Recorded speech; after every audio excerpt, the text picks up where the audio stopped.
মারা গেছিলে যে উনি খুব অসহায় লোক, কিন্তু একা। তারপরেও ওনার মানে কোনো ইনকামও সোর্স ছিল না। উনি দিন মজুরি করে কোনো রকম জীবিকা নির্বাহ করে।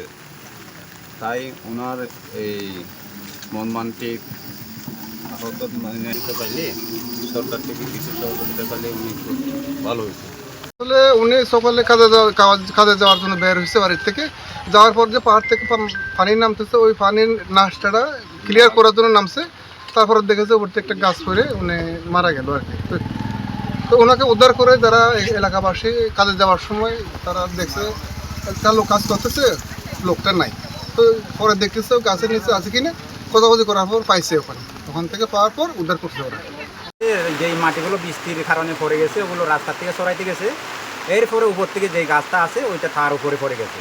পড়ার সাথে সাথে ওখানে সেই নিচে ছিল, লাস্টে যখন শব্দ হয়েছে খুঁজতে খুঁজতে তারও গাছের নিচে পাওয়া যায় এতটুকু। যে বাসাইয়া হইনে তে আমি হওয়ার বিয়ে দিই থারান হিল লরের আমার থারান থারান এসে থারান হবার রে বাসাইয়া চাইডে মানুষজন নেই শুধু যেই হ্যাঁ পরে দিতে মানুষ এই আই গাছও ইয়ে থলে থারে দেখুন গাছও শিগরত থলে। যদি বর্ষণ হয় তাহলে আপনাদেরকে আমাদের বাঁচা এখানে রক্ষা করাটা কঠিন হয়ে যাবে, আপনাদের সরে যেতে হবে। আপনারা বাবা সৎকার করুন, আপনারা খুবই কঠিন সময়ে আছেন মানসিকভাবে, আমি বুঝতে পারছি দুঃখের সময়, কিন্তু আপনাদেরও দুটা পরিবার এখন সরে বিকালের মধ্যে সরে আশ্রয় কেন্দ্রে চলে আসে, কয়েকদিন আশ্রয় কেন্দ্রে থেকে আসবে আমাদের বাসায়। এটা তাহলে আমাকে কথা দিচ্ছেন তো, আমাকে বিকালে এসে আপনাদের দেখতে হবে না, আপনারা সরে যাবেন তো না। সব দাও কিরা সৎকার করার পরে আমরা হ্যাঁ এটাই বলছি, আপনারা সব শেষ গুছিয়ে নিতে বলেন। দুপুরের পর থেকে যদি ভারী বর্ষণ শুরু হয় তখন আপনাদের যেতে সমস্যা হয়ে যাবে। আপনারা এর আগে দুটো পরিবার সরে আসেন। এখানে কোথায় স্কুলে তো আপনারা স্কুলে বন্ধ, বাচ্চা তো আসেও না আজকে, ঘুম খালি আছে, আপনারা উঠে যান।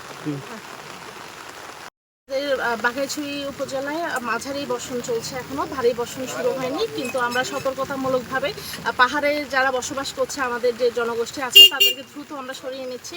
আজকে বিকেলের মধ্যে আমরা মাইকিং করে আমরা নিজেরা এসেছি, নিজেরা যাব এবং গিয়ে সকলকে আমরা সরিয়ে নেব, নিরাপদ আশ্রয় কেন্দ্রে নিয়ে যাব এবং প্রয়োজনীয় সহায়তার আমরা ব্যবস্থা করছি। উপজেলা প্রশাসন এবং জেলা প্রশাসন রাঙ্গামাটি থেকে সকল ধরনের সহযোগিতা আমরা করছি। আমরা এখন ঘটনাস্থল দেখেছি, ওনার পরিবারের সাথে কথা বলেছি, আমরা সহযোগিতা পৌঁছে দেবো। ঠিক আছে।